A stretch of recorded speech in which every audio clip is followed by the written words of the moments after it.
indeed. All right, so I am giving you a guest lecture again today. Dr. Hall is still away, and he said talk about whatever you like. So last class I talked about Thomas Aquinas' 4 ways. Today I'm going to talk about something that I've been doing work on for the last 7 years. And I've recently published a book, Reason Fulfilled by Revelation. Kind of a strange title. Actually, there's sort of a backstory to that. It's perhaps not the best descriptor of everything. And this is about the 1930s philosophy debates that took place in France. This is actually translations of some of the documents that were previously untranslated. And I have about a 100-page introduction and a bibliography in it. So it's designed to make it possible for English language scholarship to study these debates. They haven't been really well known. Actually, I'll pass this around. I've got a few other things that I'll show you as well. They haven't been that well known in part because documents haven't been translated. And there's kind of a vicious cycle in English-speaking philosophy where if you have a foreign language document and it's not translated, people assume that it's not important, and if it's not assumed that it's important, people aren't studying it, and if they're not studying it, then it doesn't get translated. So what happened with these debates, which were very, very important, and took place in the 1930s, is they just kind of fell by the wayside, and a few of the figures, there were about 50 different people involved in these debates. These are just a few of them. Some of these figures, like Gilson and Maritain, some of the people who know something about these debates assume that the debate was just between these 2 guys. Or they assume that it was just between Gilson and one other guy. The very start of the debate already involved all of these guys. And it wasn't just 2 sides. There were actually 3 sides represented in this. And then it got bigger and bigger and bigger and bigger. And I only have a 50-minute class, so I'm not going to tell you very much about the story, just some real thumbnail sketch stuff. And then I'm going to talk about the issues and some of their positions. So, in the 1920s and 1930s, these French philosophers were using the term Christian philosophy. And they were using it to mean a lot of different things. And some people were saying, well, there is no such thing. Other people were saying, yeah, there is, and it's this, or it's this, and it's this. But they weren't very clearly defining it. 1930 was a really important year because that was a celebration of St. Augustine's death. It was a 1500-year celebration. So some of these French thinkers wrote works on Augustine. Augustine actually used the word Christian philosophy a few times. And he also described, a lot of the issues and positions that these thinkers were interested in. And they had very different takes on him. So they started squabbling with each other, you might say. And they didn't always understand each other's positions. They weren't always paying very close attention to what the other one was saying. So there was a lot of heat, but not an awful lot of light. And that kind of primed the situation for a full-blown debate. So in 1931, in the French philosophical scene, the journals and the schools and the personalities were all very closely connected with each other. The Société Française de Philosophie, the French Philosophical Society, sort of like our American Philosophical Association, the APA, the sort of flagship organization, they decided every year they would have a debate about something, and they would focus just on that. These are actually, I'm going to pass this around in a moment, this is actually the photocopies of the account of the debates. It's all in French, so unless you can read French, it doesn't help you very much, but you can at least take a look at it. They proposed the topic of Christian philosophy. So what they did was they brought Etienne Gilson, very famous philosopher by that time, a medievalist who had written books on St. Augustine, on St. Thomas, on St. Bonaventure, and he'd also written a dissertation which had shown that René Descartes had taken a lot of his ideas, without us realizing it, from earlier scholastic philosophy. Descartes wasn't as original as he'd been made out to be. Gilson was arguing for Christian philosophy. So, just like in any boxing match, you got to have one person in one corner, you got to have another person in the other corner, right? That was Emile Brehier. And Brehier was a very young, promising scholar who had written, he was bringing out his history of philosophy. And actually, if you go in good libraries, you will still see his history of philosophy, a whole bunch of different volumes. They're all sort of a yellowish color on the shelves, starting with the ancient period and going all the way through to modern times. Brehier had argued that there could be no Christian philosophy. So now you've already got two people that have clear positions. You can have a fight between them. And when you, again, let's use the boxing metaphor. If you've got two boxers and they're in two different corners, what else have you got? Referee. You have a referee, yeah. Well, there was a referee, and that was Xavier Leon, whose voice appears every once in a while in there. And he's sort of like the coordinator for this. He's the one who arranged it. What else? You've got people in each other's corners, right? Or maybe think more like a wrestling tag team match. Right? You tag your guy and then they come in. Brehier and Brunschvicg and Jacques Maritain are the tag team partners. Maritain is a friend of Gilson's. Gilson and Maritain were both Thomistic philosophers. So they were both into St. Thomas, the guy that we just leave it there. I'll get it later. The guy that we looked at last class. And they had a long connection with each other. They agreed on a lot of points. So Maritain was going to help Gilson. Brehier and Brunschvicg, who was, by the way, Etienne Gilson's old professor, and actually was on Maurice Blondel's dissertation committee, he was there to back up Brehier. So now you've got two different teams, right? So what's this third guy doing? Blondel was another major philosopher. He wasn't actually there at the session. He was blind, or nearly blind, and he was in bad health. So he carried out his work by correspondence. But he also had taken a position on Christian philosophy. He started using the term back in the late 1800s and talking about whether Christian philosophy could exist or not. And he worked on his position quite a bit over that. He was a bit older than Gilson. He was a bit younger than Brunschvicg. So you've got, in some ways, several different generations of philosophers represented here. And all these guys were really big names. Gilson, Brehier, Maritain, their works have mostly been translated in English. Brunschvicg, that's not the case. Blondel, only his early works have been translated into English. So he's not very well known over here. He took a position that was actually critical of all of these guys. So now you have three different positions being put out there. One of them against Christian philosophy, two of them for Christian philosophy, but the two that were for it disagreeing with each other about what exactly it would mean. So let's start with the people who were actually against it. And that way the idea of what do they mean by this Christian philosophy business, that'll become a little bit more clear. And if you want to ask questions on it, feel free, yeah. What you wrote, is it something similar to what we read that hymns when they're debating? Is that what you did? Because I'm confused.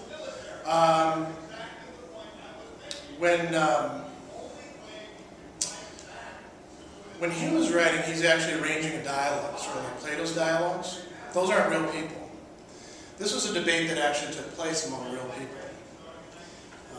But they do represent different positions, yeah. So it's like Hume's dialogues concerning natural religion, and that you have different positions being represented. But these were actual real people working out there with us. And sometimes they were there like in the session together, arguing with each other. Sometimes they would write articles and they would say, so-and-so says this, but he's wrong because of this, this, and this.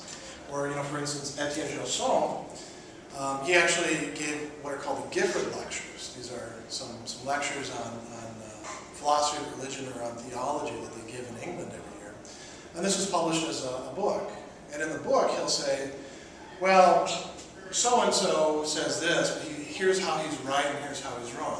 So it is being a dialogue, right? Back and forth, because then Brehier could write another piece saying, well, when Gilson says that I'm wrong about this, here's why he's wrong, point 1, point 2, point 3.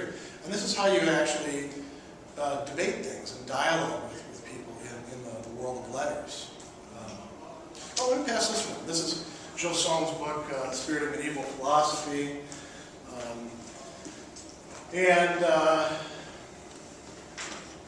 Actually, there was another session that this book is. This is the Société Thomiste, and it kind of reads like a dialogue. You can see who is talking at what time. You know, first it'll be Chenu, and then it's Sertiange, and you can actually see it'll say Chenu says this, Sertiange says this, and again, it's like a dialogue. So yeah. So everybody was there present except for Blondel at the debate? Well, everybody that I got on this list was. There were other people who were there too that I haven't put on the board. And then there were many other people who got involved in these debates, because they went on from 1931 to 1936. So they didn't all happen in one place at one time. Most of the debates actually took place through books, through articles, through presentations that they gave here and there. But they were writing in response to each other. So it's an extended debate. Sort of like how, they didn't have the internet back then. As a matter of fact, when I was a kid, we didn't have the internet either, right? When you were a kid either. But think about how in the internet these days, when we have a political controversy, people write blog entries and they'll say, so-and-so in their blog entry, and then they have a link to it, said this, this, and this. And then they don't actually talk to the person. They respond to what the person said over here. That's what was going on in this. Except, of course, much slower because they didn't have a blogosphere and all that. If this debate were to take place today, that's something I never actually thought about.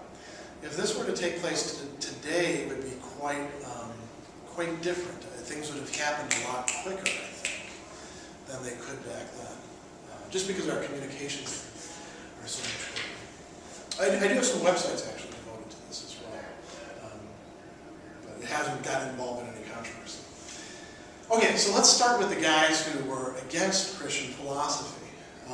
So those were Brehier and Brunschvicg. And these guys represented a position that in French they call Rationalists.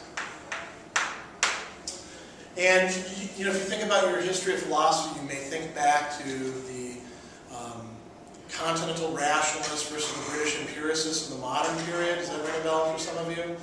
They don't mean rationalist in that sense. They mean rationalist in the sense of people who think that unaided human reason can explain everything, that whatever goes beyond the bounds of what they define as reason doesn't exist, or has no reality, or is irrational. Nowadays, we would often call these people secularists. I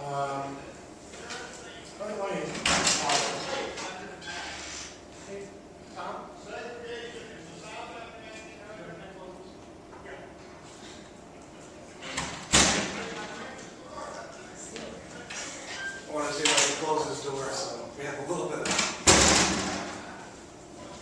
continuity. Okay, so I'm back. Secularists. When we talk about people being secularists, their idea is their view is religion is just fundamentally irrational. It's not compatible with philosophy. As a matter of fact, if you're a religious person, you're probably going to allow your religious beliefs to intrude into your philosophy to screw it up, right? And you can have this in a couple different ways. Brehier, he represents a kind of hardcore secularism, and his views, you've often seen things like this. You have reason, and then you have faith, right? And the two of those do not mix. There's kind of a wall of separation between them. And if there isn't a wall of separation, then the reason gets contaminated with the faith, and then it's no longer rational. So on this side is philosophy, on this side is Christianity.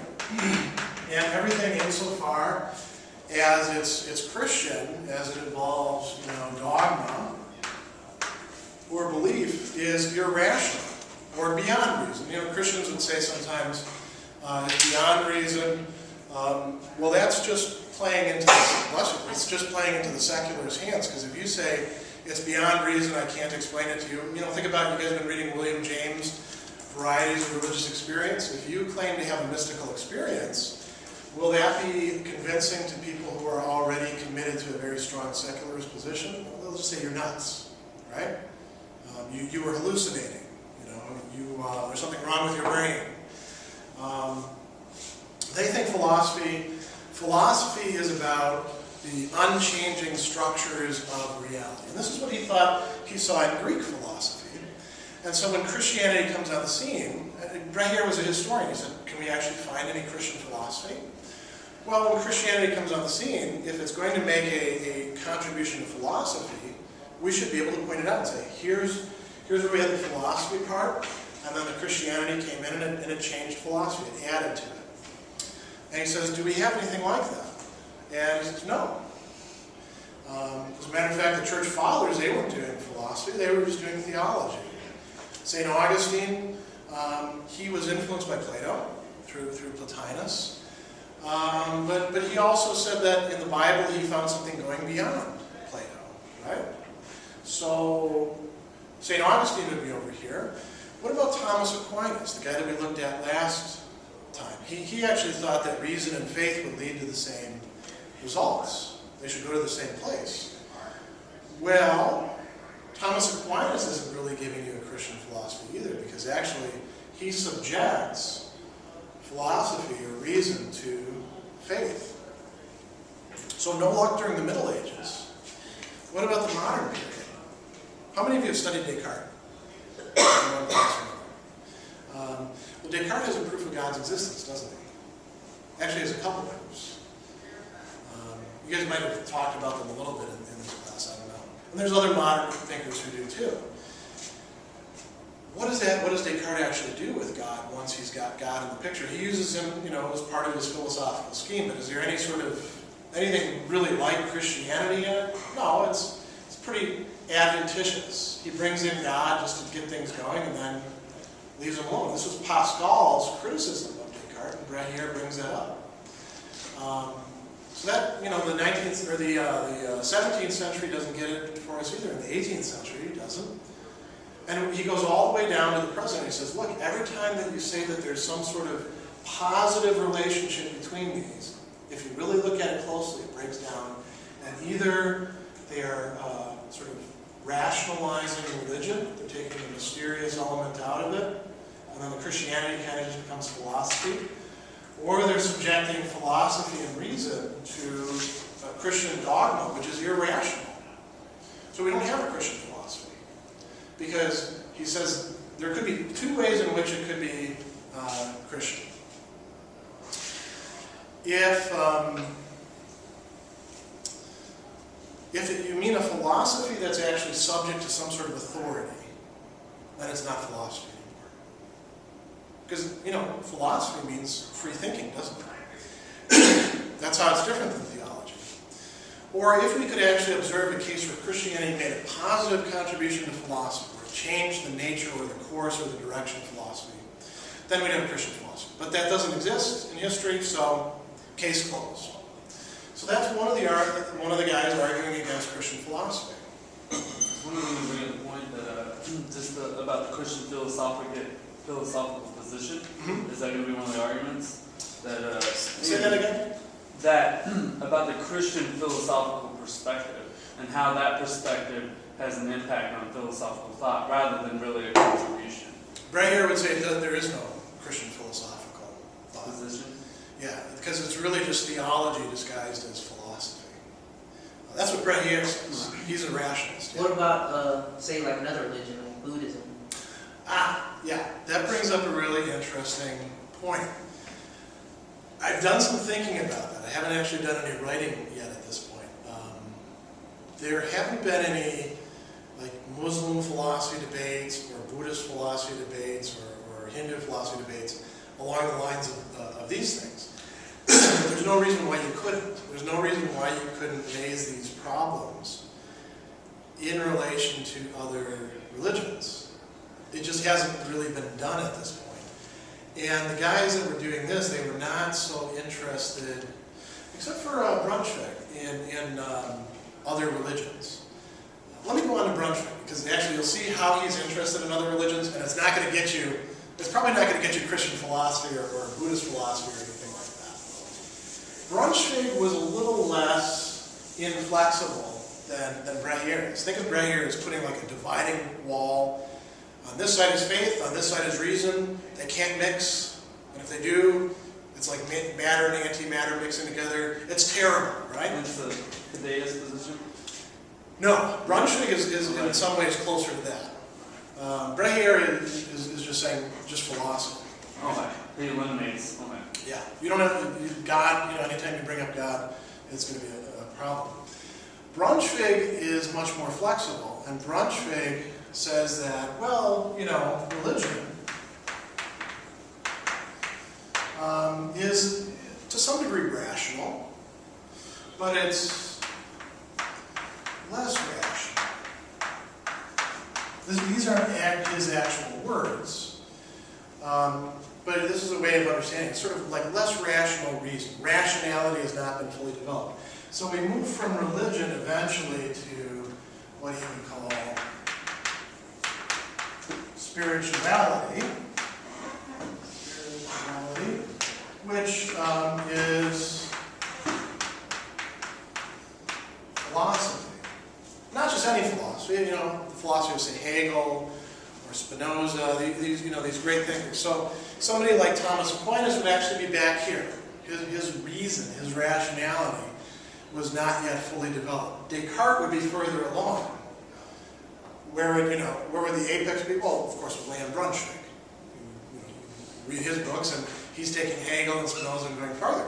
This sounds an awful lot like some secularists that are out there too, Religion was fine back in the ancient period because it was a way that people had to conceptualize things. But then we move forward, we move on, and we gradually strip this away. Religion becomes something which is not very useful in the modern period because it's bringing in too much old stuff. And maybe you could keep some of the elements, like, in deism, what did they keep? The notion of God as creator. Deism would be sort of one of the steps along here. It's just too mechanistic. But they kept the notion of God as creator, and also God as the one who gave us the moral law, who organized things. But you get rid of any sort of positive elements of religion. So if somebody was still, say, a member of a religious congregation, they would still be back here. What you really want is to sort of free yourself up. You want to have the benefits of religion, what religion has contributed to humanity historically, but without the commitments of religion. Did you hear me say deism? Yeah. No, as Fideism. Fideism. There we go. Okay. That's what I was like, when I heard you make that comment, yeah, because... Okay, yeah, Fideism. You guys are familiar with this term at all? Did you guys bring this up in this class? Fideism? No, this is something that... Okay, so Fideism is the notion, it's sort of the opposite of hardcore rationalism. And it says that, again, religion and philosophy don't mix, and that's because philosophy is so bad. Philosophy, with rationalism, you don't want the religion to contaminate your philosophy. With Fideism, you don't want the philosophy to contaminate your religion. Pure faith. Just believe, and that's it. And you can't provide any arguments for it, and as soon as you start doing that, you're getting away from religion. That's a fideistic conception, and it's sort of the flip side of the coin. As a matter of fact, Maurice Blondel accused Emile Brehier of being a fideist for rationalism, of not actually having good grounds, having sort of an irrational faith in reason. Now, Brunschvicg's position is a bit more sophisticated, isn't it? This is, he's not saying, no, there's a harsh line between philosophy and religion. He's saying, well, philosophy, religion is good, but it was better back then. And, as we get more and more mature, as we become, more spiritual, we leave behind all of this sort of stuff. But it goes in the same place, doesn't it? There can't be any Christian philosophy Christianity could have helped out, right? It could have contributed notions like personhood or creation out of nothing. But really, those are mythical conceptions. Creation out of nothing. Creation, we don't even really need to think about, Brunschvicg would say. What we want to do is look at the here and now, and how we, behave, and think of ourselves, and how we would get humanity to develop further. Now, you could do this with Buddhism too, couldn't you? They're doing this today with Islam. There's a big battle going on within the very heart of Islam over how will Islam adapt itself to modernity. And a lot of people are saying, there are these medieval elements of Islam that have to be stripped away. And if you do that, then here's the problem. You strip away enough elements, and pretty soon all the religions kind of look more or less the same, don't they? There's nothing really distinctively Christian. Let's say you take the guy Jesus Christ out of it, right? And all this stuff that Christians have thought about him through the ages. Well, if you do that, how is it actually distinctively Christian? Or let's say we take Islam, and you take the notion of the Islamic community and the traditions about Muhammad and revelation to him via angels of the Quran and all these sort of things. You take those sort of things away, what are you left with in the end? It doesn't look very much like Islam, does it? And you can do the same for Buddhism, and you can do the same for Hinduism. So they really end up in the same place. Now, those are people taking positions against the possibility of Christian philosophy, or really any religious philosophy. Gilson only focused on Christianity, and he approached it as a historian. And what he said is, well, Brehier is wrong, because if we actually look at history, and we look at what went on in these medieval thinkers, like St. Augustine and St. Thomas, Christianity really did contribute. Or actually, even sometimes Judaism, and then it's later picked up by Christianity, really did contribute some key ideas to philosophy that put philosophy going in a different direction. Here's two examples. These are sort of key ideas. I'm going to give you three, actually. Key ideas contributed by Christianity, and also to some extent by Judaism, to philosophy.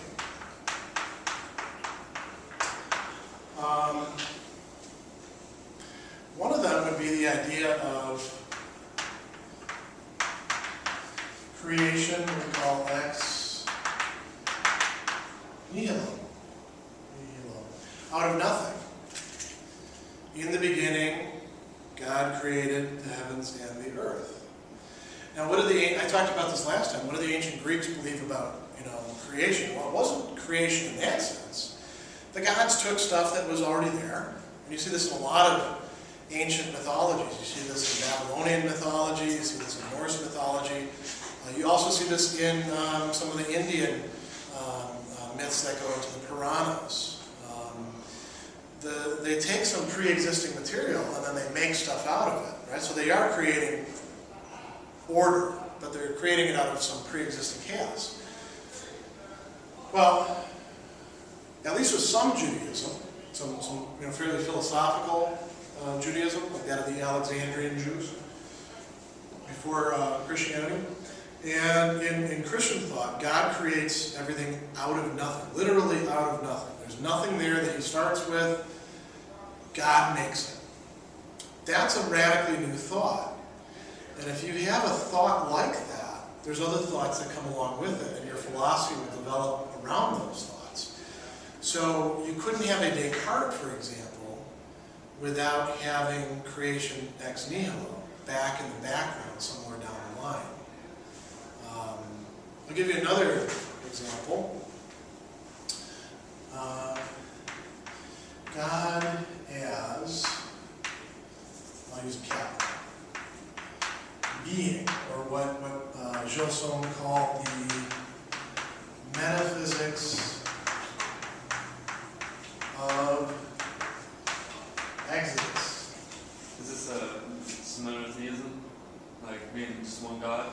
Yeah, although it's also compatible with the notion of the Trinity. You know, God is sort of an economy of being. This is coming, from Exodus, because Exodus is not a book of philosophy, but there's some, you might say, philosophical seeds contained in it. One of this is this idea. When Moses says, okay, you're going to send me to these Hebrews, and they're already, a real pain in the butt people. And they don't listen to, anybody really. And so you're going to tell me that I'm supposed to take them away from the Egyptians out into the wilderness, and that you're going to free them. Who should I say is saying this sort of stuff? Because this is kind of far-fetched. So, whose authority is this based on? And he wants to know God's name. And one of the names that God gives is I am, which is being. That's a metaphysical conception. So, along with this goes all these understandings of there is a highest being, and all other beings are somehow dependent on, or flow from, or emanate from, or pick whatever you want. They are lesser than this absolute being, and that is God. Now that also means that being, Plato had a conception like that, right? The good beyond being, the form of the good. This is existence within itself. That's another way of talking about it, sure. But here's another key aspect of that. God as being, but if that's the case, that means that ultimate being is not impersonal. It has personality. So from there, you can get to something like St. John saying God is love. So ultimate being and love are the same thing. Now you're not going to find that in philosophy, in Greek philosophy, before Christianity comes on the scene. Could the Greeks have come up with that idea? Maybe. But they didn't, historically. Christianity contributed something new, something that philosophers then thought out. So what does this mean in terms of reason and faith? Let's think about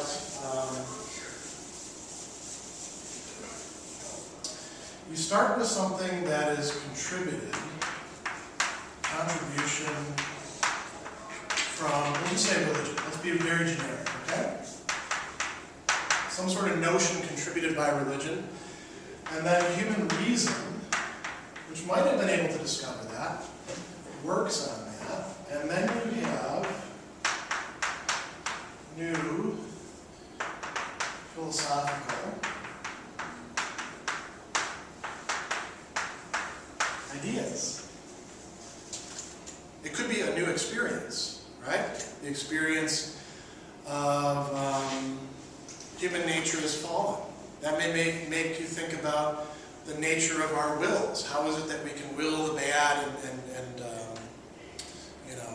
even though we know what the good thing is?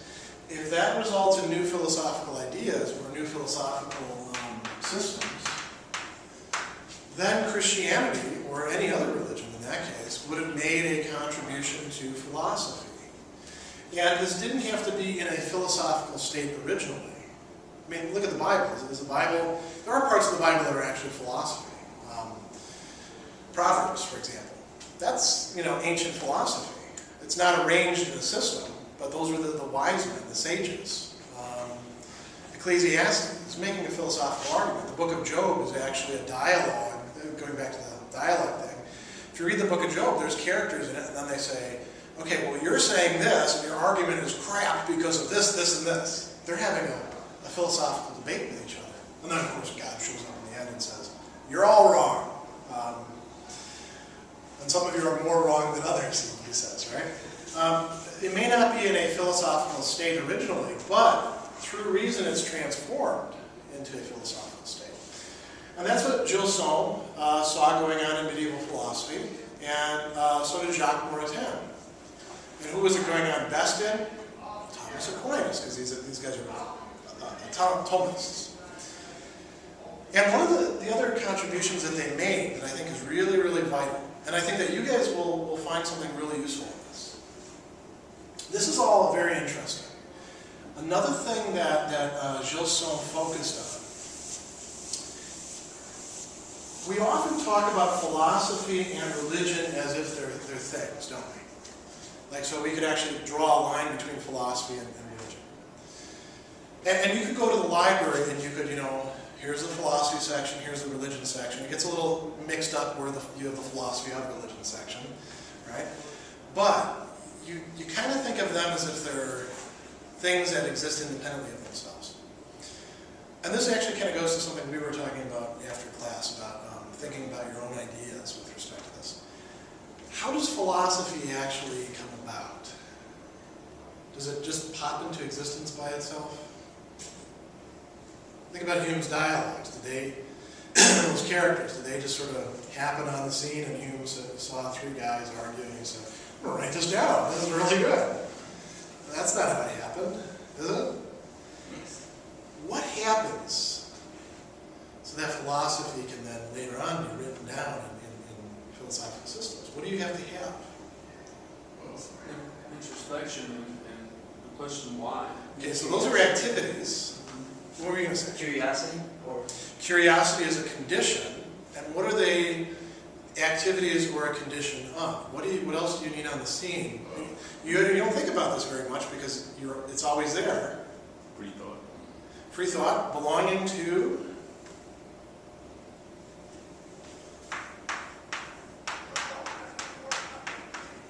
philosophy is the activity or the product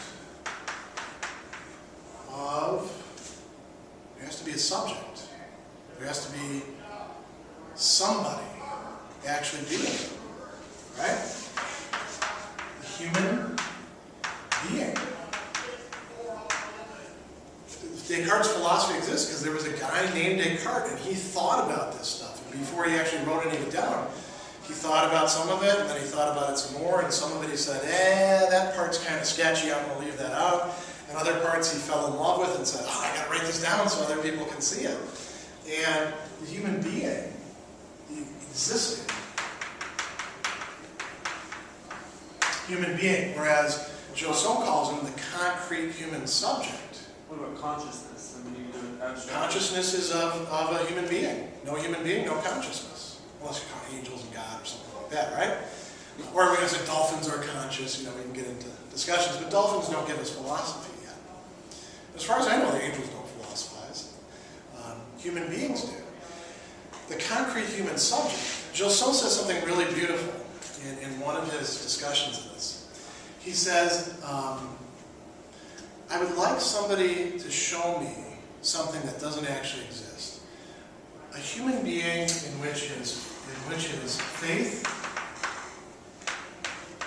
and his reason are two completely separate things. That's not the case. If somebody is a Christian and they have faith, that is part of the fabric of their being. So is their rationality. As a human being, they are rational. So that means that within the Christian philosopher, in the activity of their philosophizing, faith and reason are coming together. Now, when we look at the product, we can say, well, here's the part of faith and here's the part of reason. But in the actual philosophizing human being, we can't draw those lines. We can't say, here's where faith begins and reason ends. Those are abstractions. And the real human being, they're part of that person's being. And maybe they admit of, degrees, like maybe some people are more rational than others, maybe some people have more faith than others, right? But for the Christian philosopher, these things are going to be connected together. He says another thing that's really interesting, too. Could you define faith for us? What's that? Could you define your conception of faith? There's a lot of definitions Well, of no, faith. because faith is believing in the unseen, believing in That's something. a definition, yeah. Or believing in something that reason cannot Yeah, give you an accurate definition. But when you're talking about faith here, what is your conception? I don't have it. Okay. You're asking me. Yes. I have a number of different conceptions that all overlap, sort of like Wittgensteinian family resemblances, because there are a lot of definitions of faith out there. And I think that they capture important aspects. So I'm unwilling to tie it down to one single Because definition. I'm just wondering if this is in a religious sense, because people Yeah. can have faith without, sometimes when people specifically talk about faith, Yeah. it's specifically religious. Oh yeah, sure. Well, so, but there's other faith that doesn't have to be religious at all. That can be quite true. So I Yeah. was just wondering, are you talking about religious faith here? Here we are talking about religious Okay. faith because we're talking about Christian philosophy. This is Gilson's conception. Okay.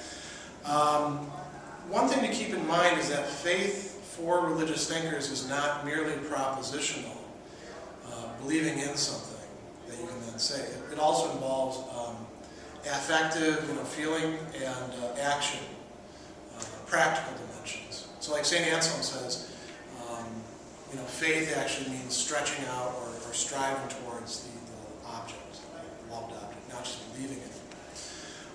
Anyway, going back to this, one of the things that Gilson says is the Christian philosopher believes that there is a rationality to the things that they're trying to make sense of. So, if the Christian philosopher learns God is love, right, maybe in Sunday school class, and they say, well, what the hell does that mean?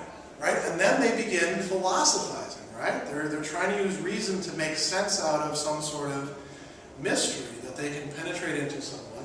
And the Christian philosopher is one, as Gilson says, who has a sort of faith that what is irrational seeming can be brought to rationality.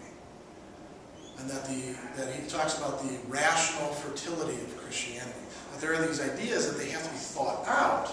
Now, when you do that, are you doing what Brunschvicg was talking about, sort of stripping away all the Christian elements of it? No, you're doing something very different. You're trying to find out all the hidden meanings within them. So this is one position for a Christian philosophy. I'm going to skip over Jacques Maritain. Jacques Maritain supported Gilson's position, because I do want to say something very quickly about this guy, Maurice Blondel. Blondel actually criticized Gilson. During the Société Française de Philosophie session, he didn't go after Brehier. He went after him later on. He went after Gilson. And he actually pulled kind of a dirty trick in doing so that I can tell you about later. Which is really uncharacteristic, because Blondel was a pretty good guy. But he actually pulled a fast one. Blondel thought of philosophy both in terms of the concrete subject, the person philosophizing, and as an activity. And he said he actually advocated what he called a philosophy of insufficiency. This is a complicated notion that we're only going to skim the surface of. But that's one of the things that he talked about. Christian philosophy would have to be a philosophy of insufficiency. So that means, as he called it, a philosophy that it opens empty spaces within itself. What does it mean by itself? Within the system that is being generated as you philosophize. It leaves some spots open. It doesn't actually try to define everything. It doesn't try to classify, to coordinate everything. It's willing to say, yeah, okay, here we're going along, and at this spot right here, there has to be something left open to the supernatural. And then it moves on. It doesn't say, okay, we're done here. As soon as we encounter the supernatural, like Brehier would say, philosophy's over. Instead, it realizes that philosophy is an activity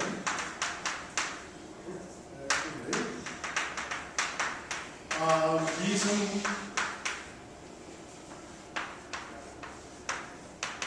engaging with everything else. So if your philosophy is going to be any good, your philosophy has to take account of religion. And if it doesn't, then it's not comprehensive. It's not really philosophical. And if you want to make sense of things, you have to engage them on their own terms. You can't just dismiss them and say, religious people are all a bunch of nuts. We're not going to talk with them, the way some people do.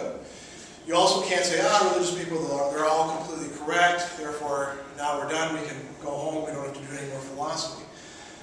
When Blondel was confronted with something like Gilson's position, he said, you know, what you're leaving out is that philosophy has to, and this is what the medieval philosophers actually did. Gilson wasn't very good about pointing this out.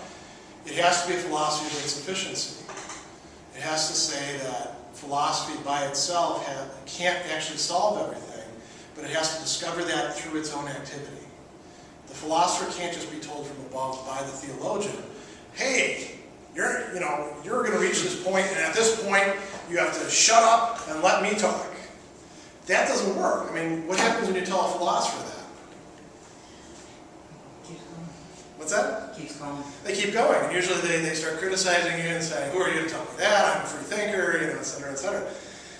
Blondel had this confidence in free thought. He thought that if philosophy really thought about itself and worked itself out fully, it would have to, in the end, become a religious philosophy.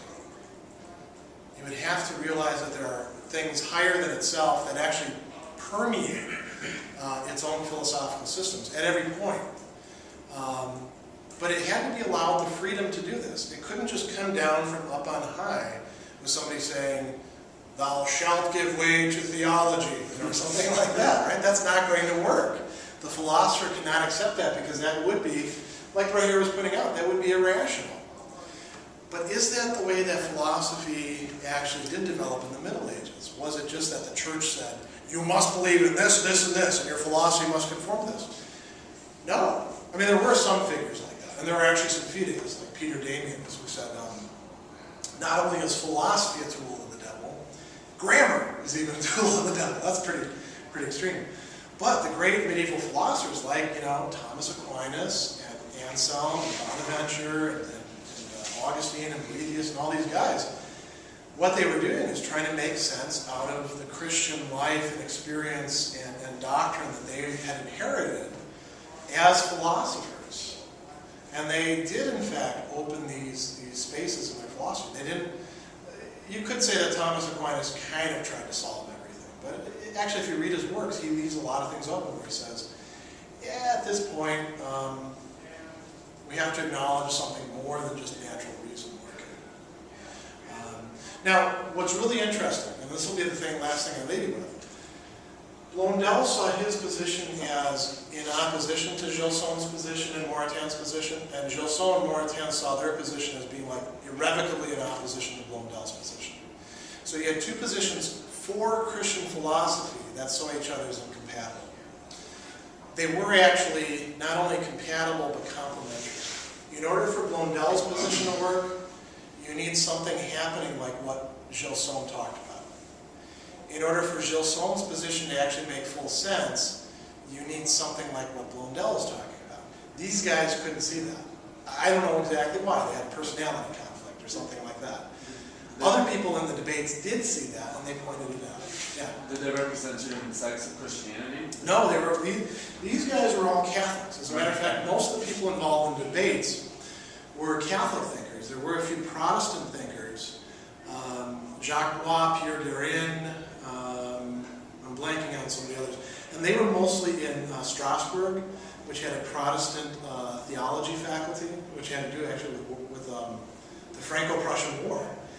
And in Switzerland. And there's a debate later on in the 1940s and 50s of French-speaking Protestants arguing about Christian philosophy as well. But it's not quite as big as this one. Yeah, I was just wondering if that was the... Yeah. So, did they come to any consensus like that Christian philosophy did contribute, other than that God is love? That's a good question. The Catholics, yes, the Catholic thinkers did come to a consensus on that. And there were actually some Catholic thinkers against the notion of Christian philosophy, believe it or not. The Rationalists never agreed to that.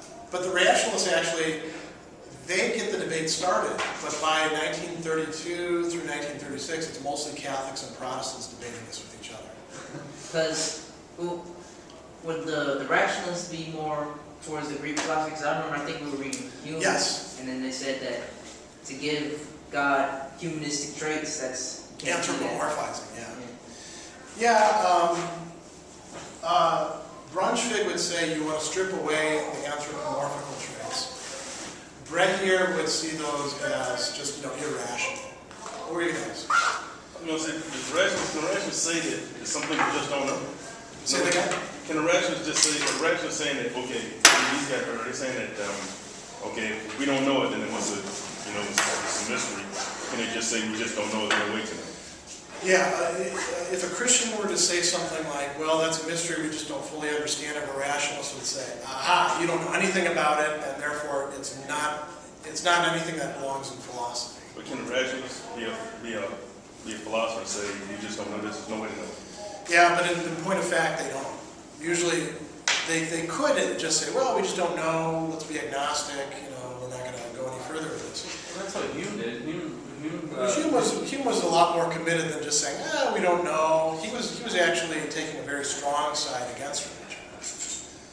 But the question of epistemology, I think that what he's getting at is that can we know? I think Hume comes up, no, we cannot know. Well, right, but because we cannot know, we should reject this. That's the position Hume actually takes. And that's the position most rationalists take. This stuff has no business being in philosophy, is the next step. Are they committed? Do they have to take that step? No. But historically, almost all of them do. Why is that? Well, it's in part probably because many of them begin by originally rejecting religion and then finding some reason for it afterwards. Well, we have to end. I thank all of you for your questions. And,